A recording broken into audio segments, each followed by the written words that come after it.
Halo semuanya, apa kabar?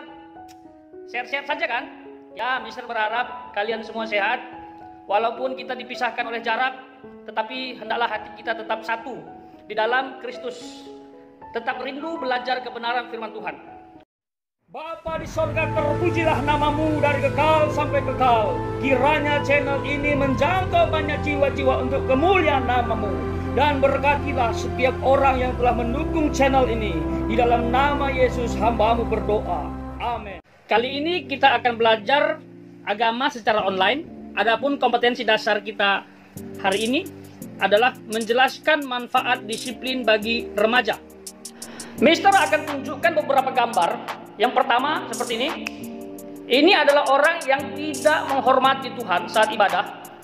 Mereka menggunakan HP, mungkin sedang chatting atau apalah pada saat ibadah. Lalu yang kedua adalah sikap remaja yang tidak berkenan kepada Tuhan. Yang pertama, bolos. Yang kedua, merokok. Yang ketiga, perkelahian. Yang keempat, melanggar etika, bisa terkategori bullying. Yang kelima adalah narkoba. Keenam, pergaulan bebas. Dan ketujuh, tawuran. Dan ini sangat berbahaya. Dan yang terakhir, takut terhadap virus corona. Orang yang takut berlebihan terhadap virus corona bisa menunjukkan bahwa dia tidak beriman. Apalagi dia tidak percaya bahwa Allah menyertai dan mampu menjaga dirinya. Yang menjadi pertanyaannya, mengapa hal ini bisa terjadi? Namun sebelumnya kita harus tahu dulu, apa sih disiplin itu? Disiplin berasal dari kata gimnasia Yunani atau gymnasium, atau bisa juga gimnastis Inggris, yang berarti latihan. Jadi simple sekali, yaitu latihan.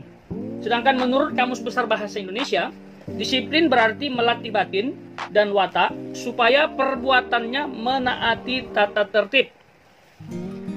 Perlu kalian ketahui, anak-anak yang Mister kasihi, disiplin yang dimaksud dalam pembelajaran ini adalah disiplin secara rohani. Adapun wujud dari disiplin tersebut, yang pertama adalah memuji Tuhan, yang kedua berdoa kepada Tuhan, dan yang ketiga belajar firman Tuhan. Nah, apa kira-kira alasan yang perlu kita ketahui dan tujuan mengapa kita harus mendisiplin diri secara rohani? Alasan yang paling klimaks adalah karena itu yang dikehendaki Allah. Sementara tujuannya supaya manusia lama kita perlahan-lahan hilang kuasanya dan manusia baru dalam Kristus dapat dibangun sehingga semakin serupa dengan Kristus. Baik, untuk selanjutnya Mister ingin mengajak kalian untuk menganalisa kehidupan tokoh Alkitab yang pernah melakukan disiplin rohani. Ada dua tokoh yang bisa kalian analisa kehidupannya. Yang pertama itu Daniel, yang tercatat dalam kitab Daniel pasal 6 ayat 11 sampai 23. Yang kedua, Yosua, yang tercatat dalam kitab Yosua pasal 24 ayat 14 sampai 28. Jadi kalian pilih salah satu. Mungkin kamu memilih Daniel atau Yosua. Lalu analisa kehidupan mereka, dan ini adalah tugas personal. Nah, cara menganalisanya simpel. Kalian baca dulu ayat itu yang sudah Mister tentukan dari awal sampai selesai. Lalu ada 3 garis besar yang harus kalian terapkan dalam analisa ini. Yang pertama, intisari cerita. Artinya, tulis intisari cerita dengan bahasamu dari ayat yang awal sampai akhir.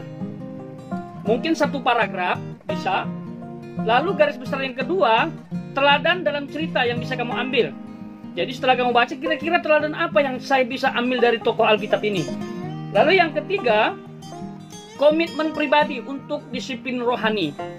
Apa yang bisa kamu lakukan ke depan, tapi kamu sekarang harus berjanji. Ke depan aku ingin melakukan hal ini, supaya aku semakin sama seperti Kristus.